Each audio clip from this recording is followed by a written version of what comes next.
Hello and welcome to Diplomacy and International Relations by Bastian Freiburg. I'm your host. And I'm your expert. Today we have a truly stellar topic on the agenda. We are looking way up to the final frontier. But we aren't talking science fiction here. No, not at all. We're talking about the very real, very expensive, and very tense struggle for the European Union to establish itself as a superpower in space. It's a domain that's rapidly becoming just as contested as any terrestrial border.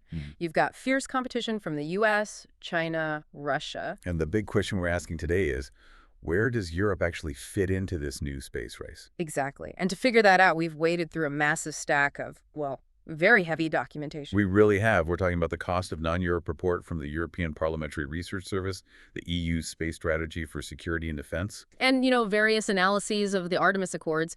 Our mission is to decode the geopolitical and economic stakes hidden in all that paper. It's about understanding the price of fragmentation versus the power of unity. That's the core of it. Now, before we launch into that fascinating conversation, just a quick note for our listeners. Yeah, this is important. If you enjoy this analysis and want to support what we do, please consider following and subscribing. You also have the option to subscribe on Spotify or Apple Podcasts for a small monthly fee. And that contribution, it really helps keep the podcast running. It lets us keep digging into these complex topics. It really does. You can find the link right there in the description. Okay, let's get into it. Let's. When we think space race, we usually think Cold War, right? U.S. versus the Soviet Union. That's the classic image. But looking at these reports, the playing field has changed dramatically. And it seems like money is the first place we need to look to really understand the power dynamics. You have to follow the money. And when you look at the raw numbers in the cost of non-Europe report, the disparity is, it's stark. Okay, lay it on us. If we look at annual civil space budgets, the United States is sitting at approximately $22 billion. China is ramping up aggressively with about $12 billion. 22 and 12. Okay, so that's the competition. Where's the EU? Well, this is where it gets complicated. The EU's joint public spending, the money that's pulled together, is only about $6.5 billion. Only 6.5. That's the joint pot. Now, member states individually spend another $3 billion or so, but... So even if you add it all up, you're not even at $10 billion. Not even close. You're not reaching half of what the U.S. is spending. That is a massive gap. It feels like the EU is, bringing a knife to a gunfight. Or maybe a glider to a rocket launch. It's really a question of efficiency. The report uses this term, the cost of non-Europe. I found that fascinating. What does it actually mean? It essentially quantifies how much money and potential is just evaporated, simply because EU countries insist on acting individually rather than collectively. So it's the price tag of ego. Or, sovereignty, depending on how you look at it. Precisely. And the price tag is enormous. The study outlines a few scenarios, but if the EU were to move away from this fragmented approach... Where everyone's trying to do their own little thing. Right. If they move toward a truly united front, the economic benefits could be at least $140 billion per year by 2050. Wait, $140 billion? Yeah. A year? Per year, yes. And that's not just abstract GDP numbers. They estimate it could create over 700,000 new jobs. Wow. That's the difference between a fragmented industry and a streamlined continental superpower. That is a staggering amount of lost potential. But it's not just about economics, is it? The sources we looked at paint a picture of new space race that feels a lot more hostile. Oh, it's absolutely geopolitical. Space is no longer just a global commons for science. It's a strategic domain. And you see this tension so clearly in the Artemis Accords. That's the U.S.-led framework for exploring the moon and Mars, right? It is, and not everyone is happy about the rule book the U.S. is writing. Who's pushing back? Russia has been very vocal. They've compared the U.S. executive orders on space mining and resource extraction to, and I quote, colonialism. Colonialism. That's a strong word. It is. They view the Accords as an extension of American hegemony, just moved into orbit. So you have the U.S. pushing one legal model, China and Russia pursuing their own thing, and the EU is sort of caught in the middle. Trying to figure out its own weight class. It sounds like the EU really needs to decide what it wants to be. Is it just a partner to the U.S. or an independent player? And that brings us to the core strategy mentioned in the EU defense documents, open strategic autonomy. Okay, that sounds like a bit of a buzzword salad. Open strategic autonomy. What does that actually mean in practice? It's a delicate balancing act. The definition is having the ability to act alone when necessary, but cooperating with partners when possible. So it's not isolationism. No, definitely not. The sources explicitly mention enhancing cooperation with NATO and like-minded democratic partners. But, and this is the big but, the EU realizes it cannot be reliant on others for critical capabilities. Because if you're reliant, you're vulnerable. Exactly. And the vulnerabilities are real. The reports highlight a dependency on non-EU chips and electronic components. If supply chains break down, Or a trade war starts. Europe's satellites don't get built. Simple as that. And it's not just the chips inside the satellites, it's getting them off the ground. I was reading about the launcher situation, and it seemed challenging was a polite word they used. Challenging is a very diplomatic way to put it. We're in a transition period. The heavy launchers, the rockets that get the big stuff into orbit, are an issue. Ariane 6 has faced delays. There have been issues with Vega-C. So what does that mean? It means for a period, Europe faces a risk of having limited independent access to space. Imagine having a billion-euro satellite, but having to ask SpaceX, a competitor, for a ride. That is not strategic autonomy. That's strategic hitchhiking. And in a crisis, you can't rely on hitchhiking. Then you have the issue of what happens once you're up there. The sources talk a lot about space traffic management, or STM. Right, because orbit is getting crowded. It's not the empty void we imagine. Right. Far from it.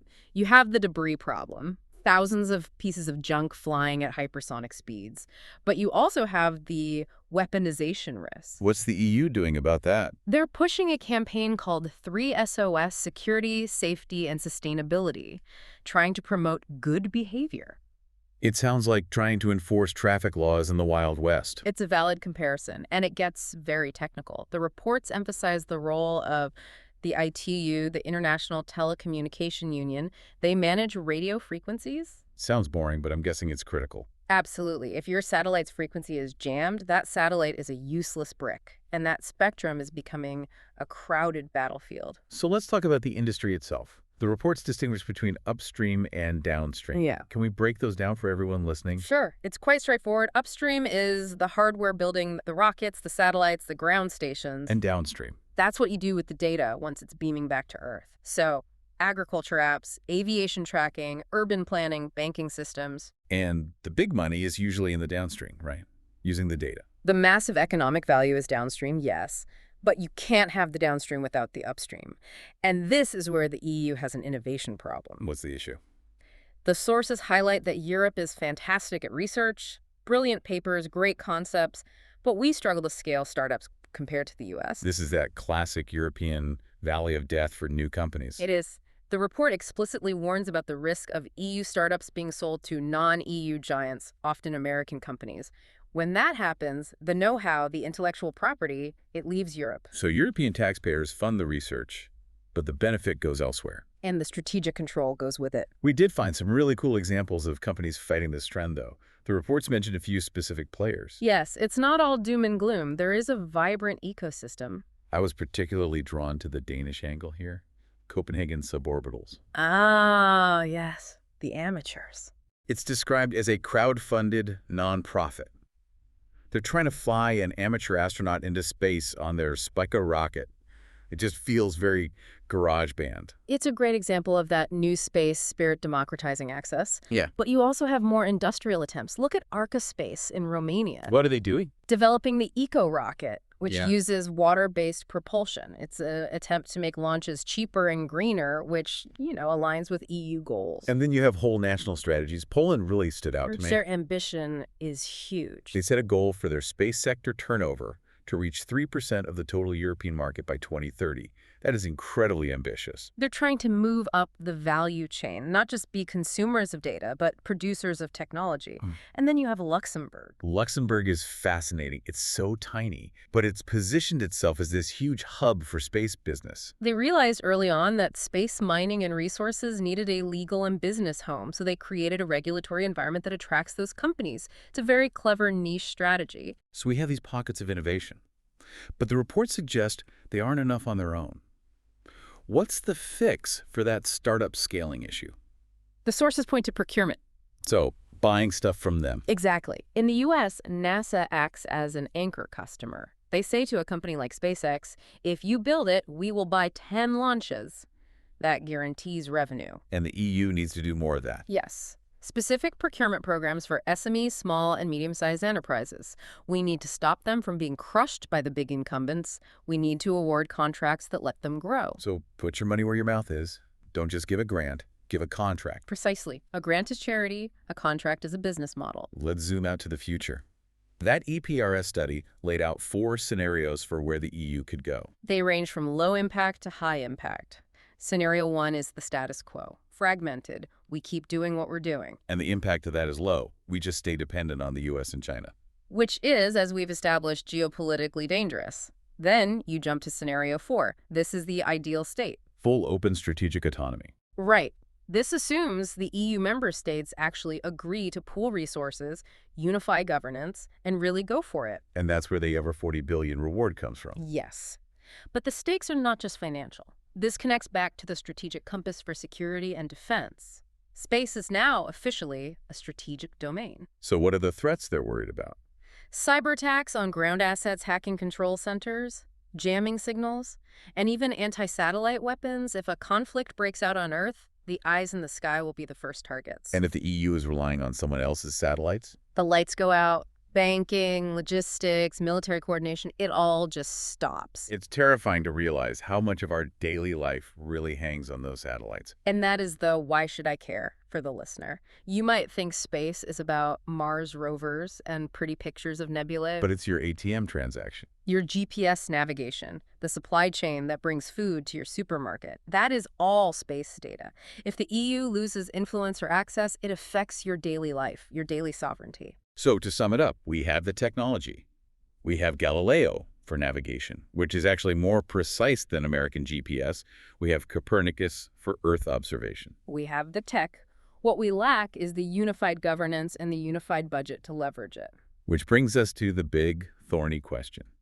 We've looked at the reports, the numbers, the strategies, but there's a political reality here. And this is the provocative thought that really lingers after reading all these documents. The reports make it crystal clear.